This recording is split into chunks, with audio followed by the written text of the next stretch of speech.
કર્મચારી વિષયક પત્ર વ્યવહાર. વિદ્યાર્થી મિત્રો, ગયા લેક્ચરમાં આપણે જોયું હતું memo. What is the meaning of the memo? અભ્યાસ પણ કર્યો હતો અને એક્ઝામ્પલ પણ જોઈને સમજી ગયા હતા. ત્યારબાદ આવે છે કર્મચારી વિષયક પત્ર વ્યવહાર. પહેલા તો તમને એ ખબર હોવી જોઈએ કર્મચારી વિષયક પત્ર વ્યવહારની અંદર કઈ કઈ બાબતનો સમાવેશ થાય છે. તો કે બીજું કંઈ નહીં ભાઈ, કર્મચારી વિષયક પત્ર વ્યવહારની અંદર કર્મચારી વ્યવસ્થાનો અભ્યાસ કરવામાં આવે છે અને તેને લગતી બાબતનો પત્ર વ્યવહાર કરવામાં આવે છે. જો તમને યાદ હોય તો વાણિજ્ય વ્યવસ્થા અને સંચાલન નામના વિષયની અંદર આપણે કર્મચારી વ્યવસ્થા આવે છે. અને કર્મચારી વ્યવસ્થા એટલે શું? તો કે કર્મચારીની ભરતી, પસંદગી, તાલીમ, બઢતી, બદલી, નિવૃત્તિ સુધીના કાર્યો હાથ ધરવા. ઇટ્સ કોલ્ડ કર્મચારી વ્યવસ્થા. આની અંદર તમામ પત્રો છે એનો અભ્યાસ આપણે કરવાનો છે. તો જોઈએ છીએ કર્મચારી વિષયક પત્ર વ્યવહાર. પ્રસ્તાવના વાંચીએ છીએ. Page number 39, chapter number 3, SPCC, ધોરણ 12. વેપારી પેઢી કે સંસ્થાની પ્રવૃત્તિ અને સંચાલનમાં ટેકનોલોજીનો ઉપયોગ વધવાથી સંનિષ્ઠ કર્મચારીનું મહત્વ વધવા ગયું છે, અથવા વધવા માંડ્યું છે, અથવા વધી ગયું છે, જે પણ કહ્યું.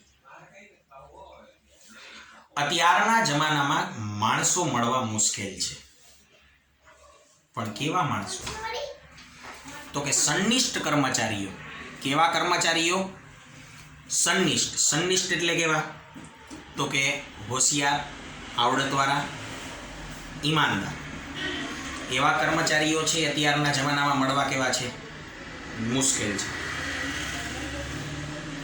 આજે ધંધામાં માનવ સંપત્તિને અથવા તો માનવ સંસાધનને એક સંપત્તિ તરીકે ગણી લેવામાં આવે છે. અને ભાઈ વાત સાચી જ છે.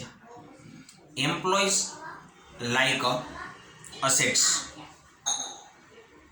કર્મચારીઓ છે એ ધંધાની શું છે? અમૂલ્ય મિલકત. અને મોટા ભાગના એકમની અંદર કર્મચારી વ્યવસ્થા ને એક અલગ નામ જ આપવામાં આવ્યું છે, અલગ ડિપાર્ટમેન્ટ જ બનાવવામાં આવ્યો છે. અને એ અલગ ડિપાર્ટમેન્ટ એટલે બીજું એ કોઈ નહીં પણ HRD, હ્યુમન રિસોર્સ ડિપાર્ટમેન્ટ. માટે કાર્યક્ષમ કર્મચારીઓ મેળવવા અને તેમને જાળવી રાખવા ખૂબ જ જરૂરી છે. ધંધામાં સાચું કામ કરે કોણ? તો કે કર્મચારીઓ. કર્મચારી ન હોય તો બધું નકામું. માટે કાર્યનિષ્ઠ કર્મચારી મેળવવા, કેળવવા અને જાળવવા બહુ જરૂરી છે. પણ એ પહેલા વિદ્યાર્થી મિત્રો આપણે કર્મચારી વ્યવસ્થાનો અર્થ લખી લઈએ. ભલે આપણા વિષયમાં નથી આવતું પણ ઇન ફ્યુચર તમને ગમે ત્યાં કામ લાગશે. હેડિંગ આપો, કર્મચારી વ્યવસ્થા એટલે શું? એમાં લખજો, સરળ શબ્દોમાં કહીએ તો એકમ માટે સંતુષ્ટ, એકમ માટે સંતુષ્ટ અને સંતોષકારક કર્મચારી જૂથ મેળવવા, કેળવવા અને જાળવવા. ઇટ્સ કોલ્ડ મેકેજા. મેળવવા, કેળવવા ને જાળવવા. આટલી ખબર પડી ભાઈ? કરજો. અથવા વિશાળ અર્થમાં કહીએ તો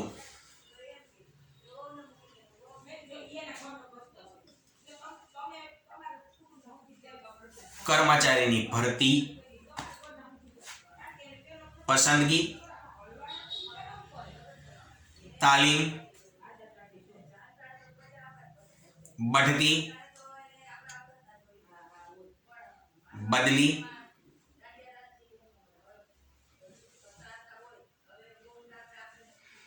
અને નિવૃત્તિ સુધીના કાર્યો હાથ ધરવા.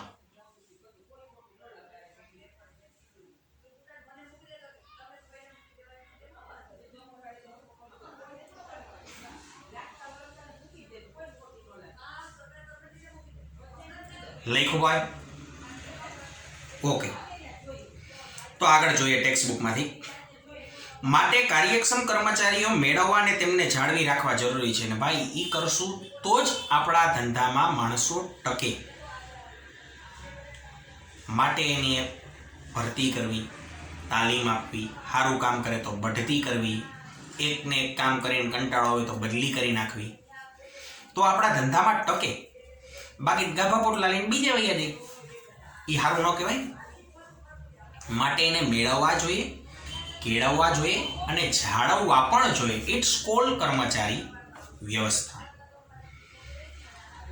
આ સંજોગોમાં કર્મચારીની ભરતી, નિયુક્તિ, બઢતી, બદલી, અપકર્ષ કે નોકરીની સમાપ્તિ જેવી પ્રક્રિયા કરતી વખતે સાવચેતી રાખવી પડે અને આ અંગેનો પત્રવ્યવહાર યોગ્ય રીતે થવો જોઈએ. અને ભાઈ એ વાત તો સાચી જ છે.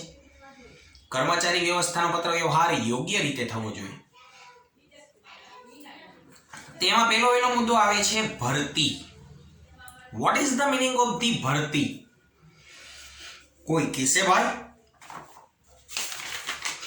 કોને ભરતી કહેવાય? પહેલા તો એ ખબર હોવી જોઈએ તમને. આપો આઈડી. ભરતી એટલે શું?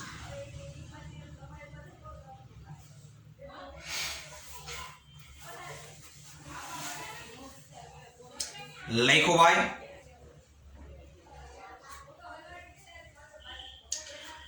બે વ્યાખ્યા છે, એક મેડ ઇન ઇન્ડિયા છે, બીજી મેડ ઇન ચાઇના છે. પણ પહેલા ચાઇના લખી લઈએ, પછી ઇન્ડિયા લખશું. એમાં લખજો. સામાન્ય શબ્દોમાં કહીએ તો અથવા તો સરળ શબ્દોમાં કહીએ તો ભરતી એટલે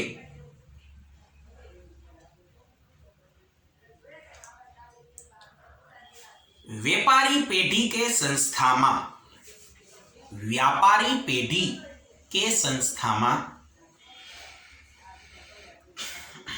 जरूरी कर्मचारियों की निमणूक करवी जरूरी कर्मचारियों की निमणूक करवी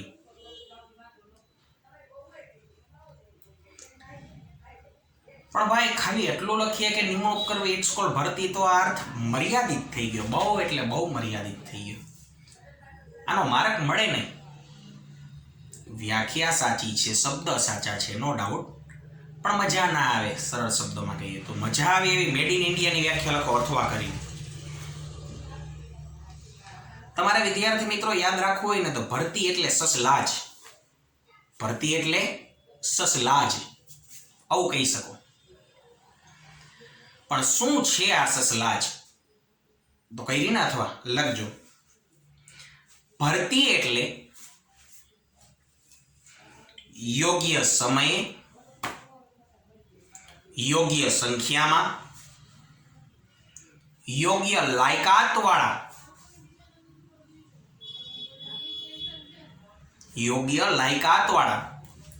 કર્મચારીઓની યોગ્ય જગ્યા માટે નિમણૂક કરવી યોગ્ય જગ્યા માટે નિમણૂક કરવી ભાઈ ખબર પડી સસલાજ એટલે હું સસલાજ યોગ્ય સમય બોલે તો પેલો સ યોગ્ય સંખ્યા બોલે તો બીજો સ યોગ્ય લાયકાત બોલે તો લા જ ઇટ્સ કોલ્ડ જગ્યા એમ કહી શકાય યોગ્ય સમય યોગ્ય સંખ્યામાં યોગ્ય જગ્યા માટે યોગ્ય લાયકાત ધરાવતા કર્મચારીઓ મેળવવા અથવા નિમણૂક કરવી તો પણ ચાલે આડાઅવળું લખો તો પણ ચાલે પહેલા યોગ્ય જગ્યા માટે લખો ને પછી યોગ્ય સમય માટે લખો ને યોગ્ય સંખ્યામાં લખો તો પણ ચાલે માટે નો ટેન્શન ખબર પડી ભાઈ ગમે એમ ચાલે પણ તમને યાદ રહે એ માટે મેં તમને બનાવી દીધું સસલાજ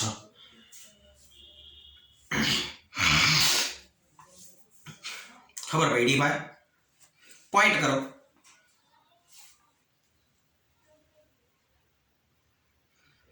ભરતીની મુખ્ય બે પદ્ધતિઓ હોય છે નંબર 1 પ્રત્યક્ષ પદ્ધતિ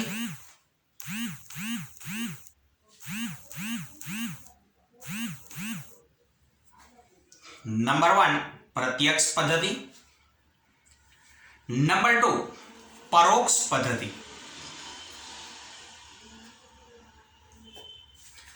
ભાઈ પરીક્ષાની અંદર માર્ચ 2019 જ પ્રશ્ન પૂછાણો હતો કે ભરતીની મુખ્ય કેટલી પદ્ધતિ છે. નંબર 1 પ્રત્યક્ષ એન્ડ નંબર 2 પરોક્ષ, આવી રીતે પૂછી શકે. ભાઈ વાણિજ્ય વ્યવસ્થા અને સંચાલનની અંદર એવું કીધું છે કે ભરતી બે પ્રકારે થાય, એક આંતરિક પ્રાપ્તિ સ્થાન ને બીજું બાહ્ય પ્રાપ્તિ સ્થાન. Understand or not? બેમાં ડિફરન્સ કહી દો. પ્રત્યક્ષ એટલે શું અને પરોક્ષ એટલે શું? આપણી સંસ્થાની અંદરથી જ જે ભરતી કરીએ કે જે કર્મચારી આપણે ઓળખતા હોય એવાની ભરતી કરીએ એટલે પ્રત્યક્ષ, અને આપણે જેને ઓળખતા ન હોય એવાની ભરતી કરીએ એ પરોક્ષ. દાખલા તરીકે મને ખબર જ નથી, હું કોઈ માણસ ઓળખતો જ નથી, હું અમદાવાદમાં નવો પડો ગયો, મેં કંપની ચાલુ કરી, છાપામાં જાહેરાત આપી અને જે ભરતી કરું, ઇટ્સ કોલ્ડ પ્રત્યક્ષ, નહીં સોરી પરોક્ષ. આડકતરી રીતે એને બાહ્ય પ્રાપ્તિ સ્થાન પણ કહેવાય. હું એવો માણસોને ઓળખતો જ નથી, મેં છાપામાં જાહેરાત આપીને મારે અહીંયા આવ્યા ને પછી મેં ભરતી કરી, તો ઇટ્સ કોલ્ડ બાહ્ય પ્રાપ્તિ સ્થાન અથવા પરોક્ષ પ્રાપ્તિ સ્થાન. ખબર પડી ભાઈ? લખ્યું? ઓકે. હવે પરીક્ષામાં પ્રશ્ન એવો પૂછાય કે ભરતીના કારણો જણાવો. 2 માર્કમાં પૂછાઈ શકે ને રૂપિયામાં પૂછી શકે. ભરતી માટેના કારણો જણાવો. ક્યારે ક્યારે ભરતી કરે?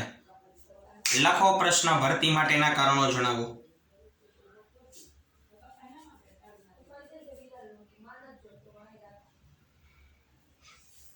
પોઈન્ટ: કર્મચારીનું મૃત્યુ થતા. પોઈન્ટ: કર્મચારીની નિવૃત્તિ થતા.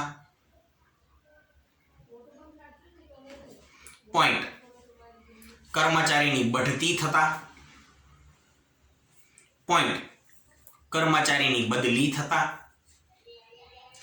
ભાઈ બઢતી થાય તો એ જગ્યા તો અહીંયા ખાલી થઈ ને, તો એ જગ્યામાં કરવી શું પડે? ભરતી. બદલી કરું તો પણ એ જગ્યા ખાલી થઈ ને, કરવી શું પડે? ભરતી. વિકેટ પડી ગઈ બોલે તો અવસાન, તો ભરતી કરવી જ પડશે. રિટાયરમેન્ટ થઈ ગયા કર્મચારીઓ તો પણ ભરતી કરવી જ પડશે. પોઈન્ટ: સ્ત્રી કર્મચારીના લગ્ન થતા કામ છોડી ચાલી જાય. સ્ત્રી કર્મચારીના લગ્ન થતા કામ છોડીને ચાલી જાય ત્યારે પણ ભરતી કરવી પડે. પૂછો હું કામ? ધારો કે હું એમ કહું કે હું જુનાગઢનો માણસ, મારી ઘરવાળી તો કે કુતિયાણાની, અહીંયા નિશાળમાં નોકરી કરે, પણ હવે પૈણીને જુનાગઢ આવી તો ત્યાં તો નોકરી શું કરી દીધી? બંધ. તો ત્યાં જગ્યા ખાલી પડી, નિશાળવાળાએ શું કરી દીધી? ભરતી. ખબર પડી ભાઈ? તો આ બધા ભરતી માટેના કારણો હતા. ઓકે. હવે આપણે ટેક્સ્ટબુકમાંથી ભરતીનો અભ્યાસ કરીએ છીએ. દરેકનું ધ્યાન ટેક્સ્ટબુકમાં. સામાન્ય અર્થમાં ભરતી એટલે વ્યાપારી પેઢી કે સંસ્થામાં જરૂરી કર્મચારીઓની નિમણૂક કરવી, પરંતુ ભરતીનો અર્થ માત્ર કર્મચારીની નિમણૂક કરવા કે ખાલી જગ્યા પૂરતો મર્યાદિત નથી.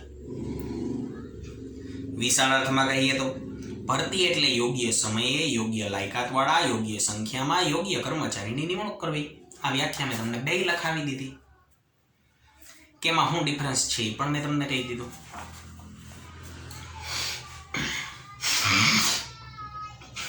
હા ભાઈ, હજી એક પોઈન્ટ કરીને લખવાનું છે. પરીક્ષામાં ગીદી કરે કે ભરતીની પ્રક્રિયાનો મેઇન પર્પસ શું છે, મુખ્ય હેતુ શું છે. જો આમાં ટેક્સ્ટબુકમાં કીધું છે, પછી લખી લેજો તમે. ભરતીની પ્રક્રિયાનો મુખ્ય હેતુ યોગ્ય લાયકાતવાળી જે તે ક્ષેત્રની નિષ્ણાંત વ્યક્તિ મેળવવાનો છે. શું છે મેઇન હેતુ? તો કે યોગ્ય લાયકાતવાળી જે તે ક્ષેત્રની કેવી વ્યક્તિ મેળવવી? નિષ્ણાંત, બોલે તો માસ્ટર માઇન્ડ. ખબર પડી ભાઈ? આગળ જોઈએ. સંસ્થાના કોઈ પણ વિભાગમાં કર્મચારીની ખાલી જગ્યા પડે, નવા વિભાગની રચના થાય. હા ભાઈ, હું તમને ભરતીના કારણમાં એક લખાવતા ભૂલી ગયો. નવું એકમ સ્થપાય, નવું એકમ સ્થપાય ત્યારે પણ કર્મચારીની ભરતી કરવી પડે. ફોર એક્ઝામ્પલ, મારી બ્રાન્ચ જુનાગઢમાં જોશીપરામાં છે, પણ હું ઝાંઝરડા રોડ ઉપર પણ નવી એક બ્રાન્ચ ખોલું તો ભરતી કરવી પડશે ને. માટે નવું એકમ સ્થપાય કરીને લખી નાખજો એક કારણ.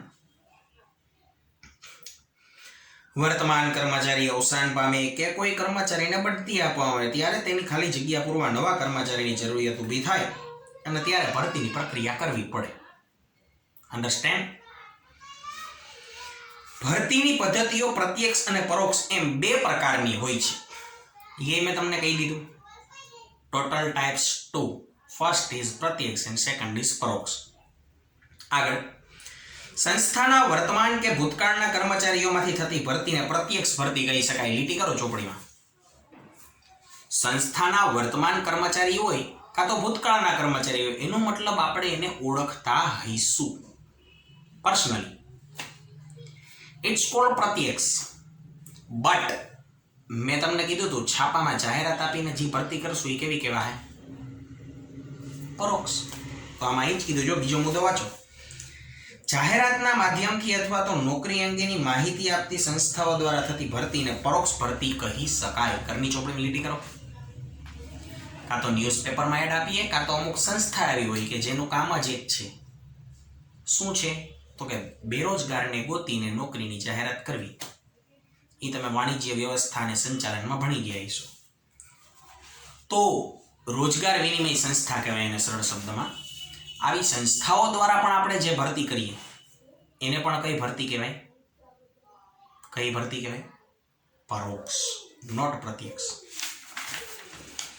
ભરતી અંગેના નમૂનાના પત્રો આવે છે પેજ નંબર 40 ઉપર. ભરતી અંગેના પત્રોમાં જાહેરાત, અરજી મગાવતા પત્રો, લેખિત અંગેની પરીક્ષાની જાણ કરતા પત્રો, વ્યક્તિગત મુલાકાત માટે આમંત્રણ આપતા પત્રો, પ્રાથમિક પસંદગી, અંતિમ પદ્ધતિ પસંદગી, આરોગ્ય અંગેની તપાસ વગેરેના પત્રોનો અભ્યાસ કરી શકાય છે અને સમાવેશ પણ થાય છે. તો પહેલો પત્રો એની અંદર આવે છે લેખિત પરીક્ષા માટે હાજર રહેવા અંગેની જાણ કરતો પત્ર. લેખિત પરીક્ષાની અંદર હાજર રહેવા અંગેની જાણ કરતો પત્ર. ફોર એક્ઝામ્પલ તરીકે હું તમને એમ કહું, મેં ન્યૂઝપેપરમાં અમદાવાદમાં એડવર્ટાઇઝમેન્ટ આપી અથવા એડવર્ટાઇઝ આપી.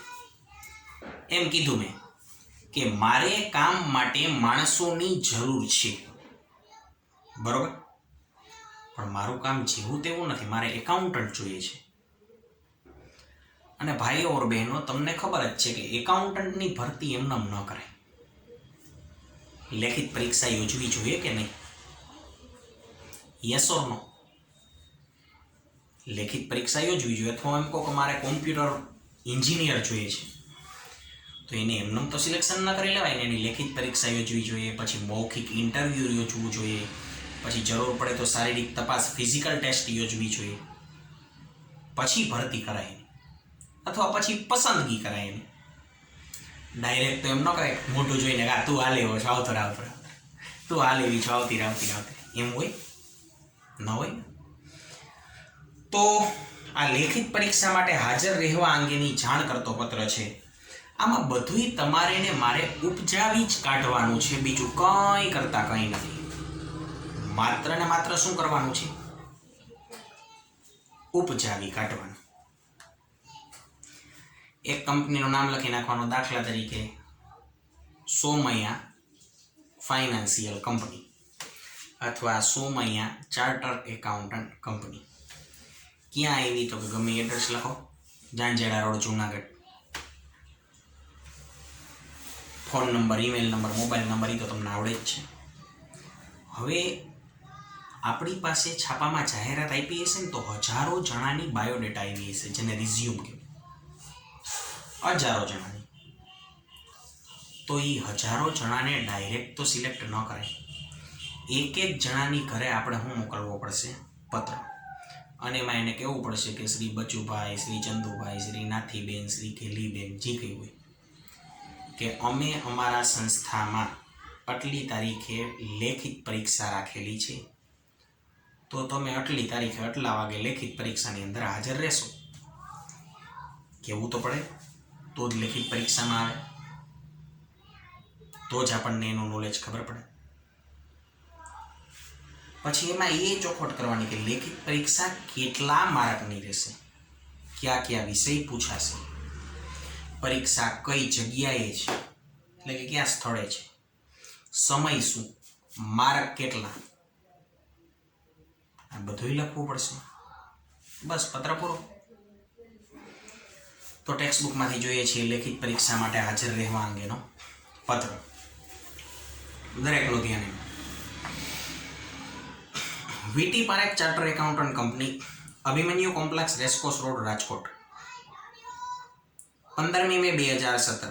ફોન નંબર નીચે લખ્યું Paresh Padariya, CAT Shivalay flat, station road, Rajkot 360001. એનો મતલબ આપણે પરેશભાઈને પત્ર લખીને નોતરું આપ્યું કે પરેશભાઈ, અમારી કંપનીમાં લેખિત પરીક્ષા આટલી તારીખ આટલા વાગે છે, તો આપ હાજર રહેશો. વિષય એકાઉન્ટ ઓફિસરની જગ્યા માટેની લેખિત પરીક્ષા અંગે. એનો મતલબ આપણે એકાઉન્ટન્ટની જ જરૂર હતી અને એની લેખિત પરીક્ષા માટેનો પત્ર છે. શ્રીયુત, આપની 5મી મે 2017ની એકાઉન્ટન્ટ ઓફિસર માટેની ઉમેદવારી રજૂ કરતી અરજી મળી.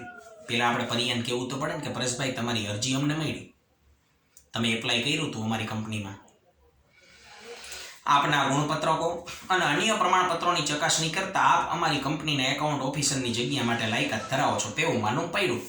પરિયાના સર્ટિફિકેટ, રિઝલ્ટ, જે કંઈ આપણે જોઈએ અનુભવના, એના ઉપરથી આપણને એવું લાગ્યું પરિયો આપણી કંપનીમાં હાલે એવું છે. ડાયરેક્ટ એમ ન કહેવાય ને તો અમારી કંપનીમાં આવી જ જાય પરીક્ષા ભરવા. પહેલા આવા શબ્દો લખવાના, ખાસ જોજો.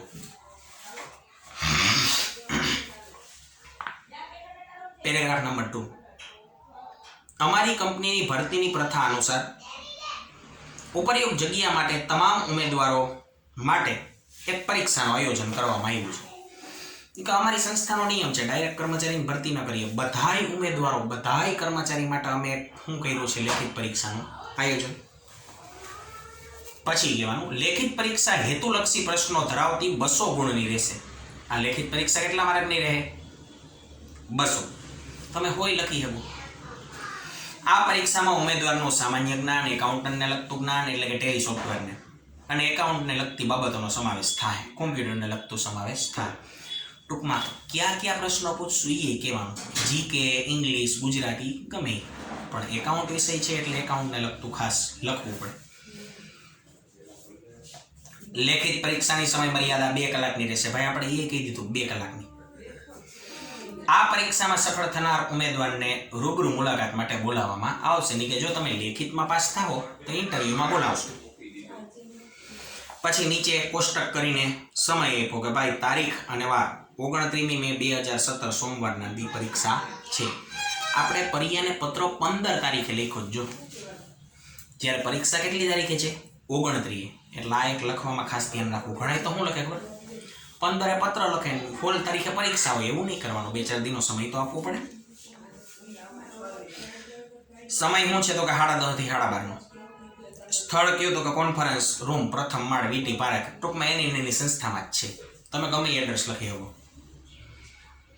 ઉપરયુક્ત સમય મર્યાદાનું ચુસ્તપણે પાલન થાય એવી અપેક્ષા રાખવામાં આવે છે. આપનો વિશ્વાસુ ધ્રુવ પારેખ. માલિકે લખો, ભાગીદારે લખો, ગમે તે ચાલે, આમાં કોઈને વાંધો હોય. અને નીચે ખાસ નોંધ કરીને લેખિત પરીક્ષા માટે ઉમેદવારે સ્વખર્ચે હાજર થવાનું રહેશે. લેખિત પરીક્ષામાં ઉમેદવારે કેવી રીતે હાજર થવાનું? સ્વખર્ચે. એનો મતલબ કંપની છે એ કોઈ પણ પ્રકારના મનીભાઈ આપશે નહીં. પછી ઘણા શું કરે, કંપની આગળ જઈને કહે કે હાલ હું ઇન્ટરવ્યૂ દેવા આવ્યો અથવા લેખિત પરીક્ષા માટે આવ્યો, મારે 2000નો ખર્ચો થયો, લાવો. તો ઘર જઈને ઓસરી ન વધે. માટે એવી નોંધ પણ લખી. તમે ન લખો તો હાલશે. દવાઈ આ પત્ર હાવ હેલો છે, કોઈને વાંધા વચકા છે નથી ને?